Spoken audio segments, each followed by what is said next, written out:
懐かしいシステムで、あの人も最近使ってないんじゃないかな、変えるシステム。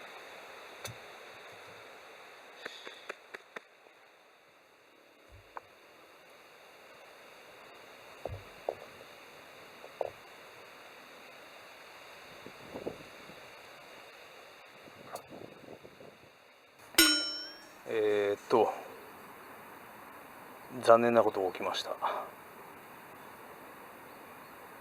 近所の、無料のキャンプ場なんですけど、いつも使ってる、直火ができたんですけど、久しぶりに来たら、直火禁止になってました。いやー、危なかった。直火するとこだっ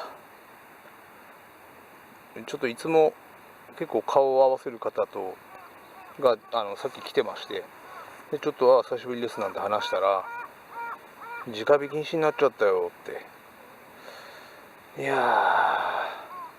ー、車に焚き火だって積んどいてよかったですよ、本当に。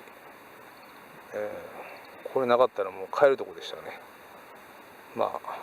とりあえず、宮原という場所なんですけど、直火が禁止になりました。残念です。はい、なので焚き火台で焚き火を楽しみたいと思います。下にアルミの板引いて、この天日の方はアルミの板引いてレンガで底上げして、下に皿も入れて使いたいと思います。そんな感じで、いやー、残念だ。